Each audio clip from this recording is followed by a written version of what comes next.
ഇന്നത്തെ വീഡിയോ എന്നത് വളരെ പ്രധാനപ്പെട്ട ഒരു വീഡിയോ ആണ്. കാരണം ആദ്യമായി കഴിഞ്ഞ 20 വർഷത്തിൽ ഇന്ത്യക്ക് പാകിസ്ഥാനെക്കാട്ടിലും കൂടുതൽ അണുവായുധ വാർഹെഡ്സ് ഉണ്ട് എന്നുള്ള ഒരു റിപ്പോർട്ട് വന്നു. 2024 കണക്കാണിത്. ശരിയായി പറഞ്ഞാൽ 172 വാർഹെഡ്സ്. ഈ വീഡിയോയിൽ എന്തിനു വേണ്ടി ഇന്ത്യ പാകിസ്ഥാനെക്കാളും കുറഞ്ഞ വാർഹെഡ്സ് കഴിഞ്ഞ 20 വർഷമായി സൂക്ഷിച്ചു, ഇപ്പോൾ പെട്ടെന്ന് നമ്മുടെ വാർഹെഡ്സ് വർദ്ധിപ്പിക്കാനുള്ള, പാകിസ്ഥാനെ ഓവർടേക്ക് ചെയ്യാനുള്ള കാരണം എന്ത്, ഇതിനെക്കുറിച്ചെല്ലാം വ്യക്തമായി ഈ വീഡിയോയിലൂടെ കാണാം.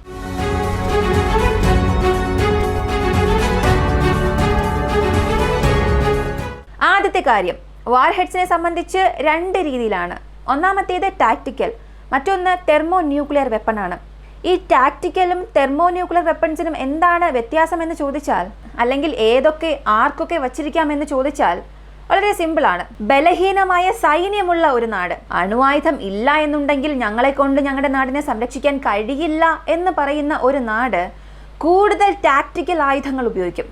എതിരെ വരുന്ന ശത്രുക്കൾക്ക് നേരെ ഈ ടാക്ടിക്കൽ ആയുധം പ്രയോഗിക്കും. ഈ ടാക്ടിക്കൽ വെപ്പൺസ് എല്ലാം ചെറുതായിരിക്കും. എന്തുകൊണ്ടത് ചെറുതായി എന്ന് ചോദിച്ചാൽ, ശത്രുക്കൾ അവരുടെ നാടിനുള്ളിലായിരിക്കില്ല, ശത്രുക്കൾ നിങ്ങളുടെ നാടിനുള്ളിലേക്ക് നുഴഞ്ഞു കയറും. അങ്ങനെ നുഴഞ്ഞു കയറിയാൽ നിങ്ങളുടെ നാടിനുള്ളിൽ തന്നെ നിങ്ങൾ അണു ആയുധം ഉപയോഗിക്കുന്നത് പോലെ ആയിരിക്കും. അങ്ങനെ ഉപയോഗിക്കുമ്പോൾ നമ്മുടെ നാട്ടിലുള്ള ശത്രുക്കൾക്കും അപ്പുറം നമ്മുടെ നാട്ടിലെ ജനങ്ങൾക്കും മറ്റു വസ്തുക്കൾക്കും ഒന്നും അധികമായ നഷ്ടം വരാൻ പാടില്ല എന്നുള്ളതിന് വേണ്ടിയാണ് ഈ ആയുധങ്ങളെ ചെറുതായി നിർമ്മിച്ച് ഉപയോഗിക്കുന്നത്.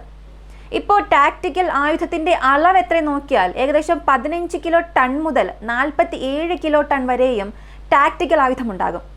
പാകിസ്ഥാന്റെ പക്കലുള്ളതെല്ലാം ഈ 47 കിലോ ടൺ വരെ ഉള്ളതാണ്. ഈ പാകിസ്ഥാൻ സൈന്യത്തിന്റെ ന്യൂക്ലിയർ സ്ട്രാറ്റജി ഡോക്ട്രൈൻ എന്ന ഒന്നുണ്ട്. അതെടുത്ത് നോക്കിയാൽ അതിൽ വളരെ ഓപ്പണായി തന്നെ അവർ പറഞ്ഞിട്ടുണ്ടാകും, ഇന്ത്യൻ സൈന്യം അളവിൽ കൂടുതലാണ്, അവർക്ക് നേരെ ഞങ്ങൾക്ക് വളരെ സാധാരണമായി യുദ്ധം ചെയ്ത് ജയിക്കാൻ സാധിക്കില്ല. അതിനാൽ ഇന്ത്യൻ സൈന്യം ഞങ്ങൾക്ക് നേരെ യുദ്ധം ചെയ്യാൻ വന്നാൽ ഞങ്ങൾ അണുവായുധം ഉപയോഗിക്കുമെന്ന് അവർ വളരെ ഓപ്പണായി തന്നെ, അതായത് ഇന്ത്യൻ സൈന്യത്തിന്റെ കൺവേർഷണൽ ഫോഴ്സിനെ കണ്ട് ഭയപ്പെട്ടാണ് ഞങ്ങൾ അണുവായുധം നിർമ്മിച്ചിട്ടുള്ളത് എന്ന് പറഞ്ഞിട്ടുണ്ട്. ഇങ്ങനെയുള്ള സാഹചര്യത്തിൽ ഇവരുടെ പക്കൽ അധികം അണുവായുധം ഉണ്ട് എന്നുള്ളത് നമുക്കറിയാം. 165 മുതൽ 170 വാർഹെഡ്സ് ഉണ്ടെങ്കിൽ അവർക്ക് നമ്മെ നന്നായി തന്നെ കൈകാര്യം ചെയ്യാൻ സാധിക്കും. ഇപ്പോൾ നമ്മൾ എന്തുകൊണ്ട് കുറഞ്ഞ വാർഹെഡ്സ് ഇത്രയും വർഷം ഉപയോഗിച്ചു? ഒരുപാട് പേർ ഇതിനെ ഒരു പക്ഷേ BJP വേഴ്സസ് കോൺഗ്രസ് ഇങ്ങനെയൊക്കെ പറഞ്ഞുകൊണ്ടുവരും. അതിനും ഇതിനും യാതൊരു ബന്ധവുമില്ല. ഇന്ത്യയിലെ ന്യൂക്ലിയർ ഡോക്ട്രൈൻ നേരത്തെ തീരുമാനിക്കപ്പെട്ടതാണ്. ആ ഡോക്ട്രൈൻ അനുസരിച്ചാണ് നമ്മൾ ഈ എണ്ണമെല്ലാം തീരുമാനിക്കുന്നത്. അത് ഏത് ഗവൺമെന്റ് വന്നാലും മാറുന്ന കാര്യമല്ല. മറ്റൊരു ഭരണം വരികയാണെങ്കിൽ ഇതിൽ മാറ്റം വരും, അങ്ങനെ ഒന്നും തന്നെ ഇല്ല. നാഷണൽ സെക്യൂരിറ്റി വേറെ, പൊളിറ്റിക്സ് വേറെയാണ്.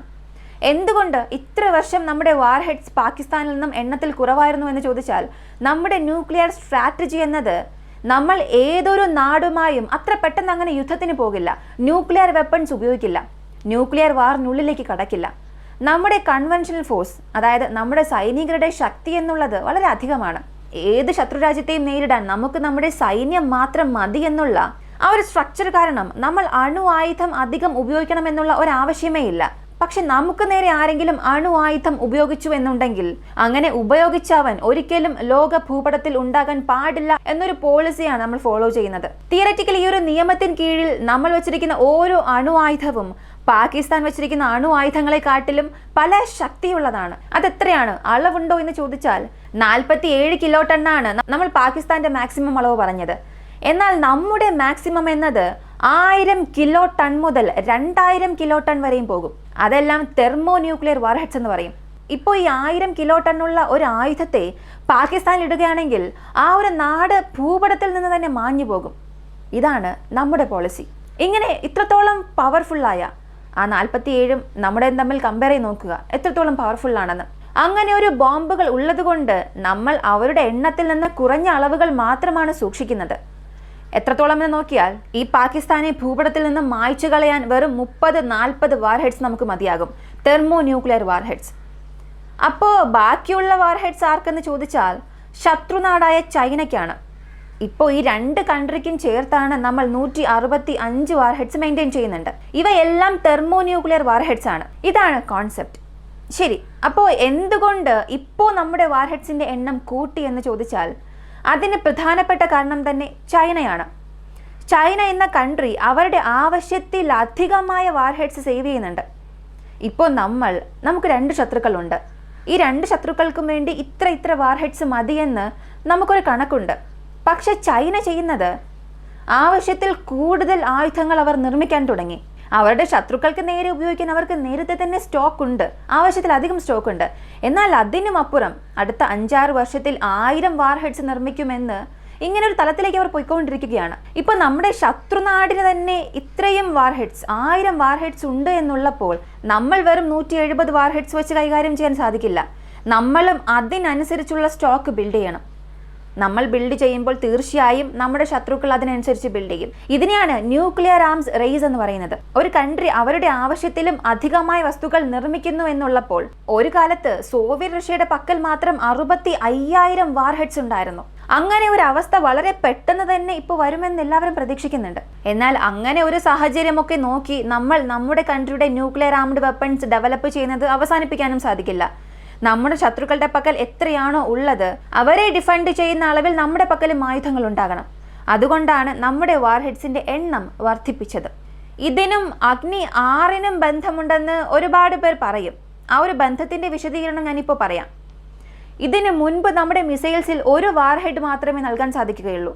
1.5 ടൺ മുതൽ 2 ടൺ വരെയും ഒരു അണുവായുധം നമ്മുടെ മിസൈൽ വയ്ക്കാൻ സാധിക്കും. ഇപ്പോൾ 170 വാർഹെഡ്സ് ചുമന്നുകൊണ്ട് പോകാൻ നമുക്ക് 170 മിസൈൽസ് ആവശ്യമാണ്. റേഞ്ചിനനുസരിച്ച് അഗ്നി 1 മുതൽ അഗ്നി 5 വരെയുള്ള മിസൈൽസ് നമ്മൾ ഉപയോഗിക്കുന്നുണ്ട്. എന്നാൽ അഗ്നി 6, ഈ അഗ്നി 5ന്റെ അപ്ഗ്രേഡഡ് വേരിയന്റ്, ഈ അഗ്നി 6ന്റെ സ്പെഷ്യാലിറ്റി എന്തെന്ന് ചോദിച്ചാൽ MIRV എന്ന് പറയും. ഇതിൽ ഒരു മിസൈലിൽ നിങ്ങൾക്ക് 10 വാർഹെഡ്സ് വഹിക്കാൻ സാധിക്കും. അങ്ങനെ ഒരു മിസൈലിൽ 10 വാർഹെഡ്സ് വയ്ക്കുകയാണെങ്കിൽ 170 വാർഹെഡ്സ് ചുമന്നുകൊണ്ട് പോകാൻ നമുക്ക് വെറും 17 മിസൈൽസ് മാത്രം മതി. അപ്പോൾ ഈ 17 മിസൈൽസ് മാത്രം മതിയല്ലോ. മറ്റുള്ളവയെല്ലാം എന്തിനാണ് ഉൽപ്പാദിപ്പിച്ചത്?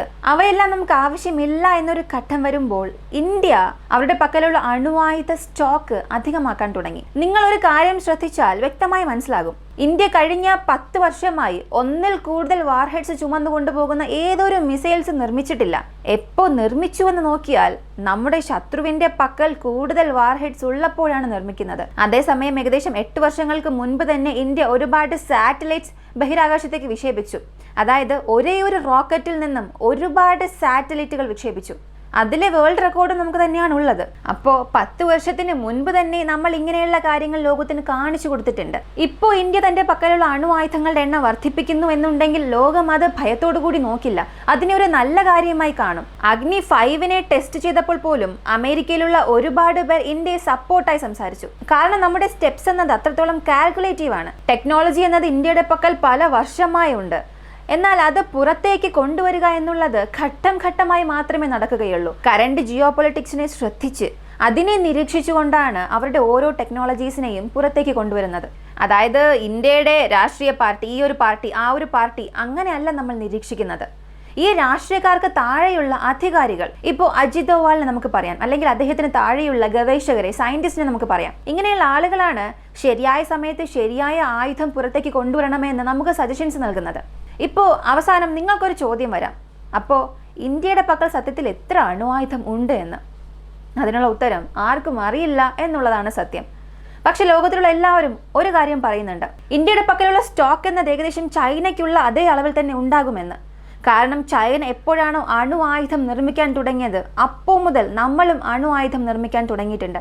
ഈ വീഡിയോയിൽ പറഞ്ഞ കാര്യങ്ങളെക്കുറിച്ചുള്ള നിങ്ങളുടെ അഭിപ്രായം എന്താണെന്നുള്ളത് കമന്റിൽ പറയുക. വീഡിയോ ഇഷ്ടമായാൽ ലൈക്ക് ചെയ്യുക, ഷെയർ ചെയ്യുക. നമ്മുടെ ചാനൽ ആദ്യമായി കാണുന്നവരാണെങ്കിൽ മറക്കാതെ സബ്സ്ക്രൈബ് ചെയ്ത് സപ്പോർട്ട് ചെയ്യുക. മറ്റൊരു വീഡിയോയുമായി വീണ്ടും കാണാം.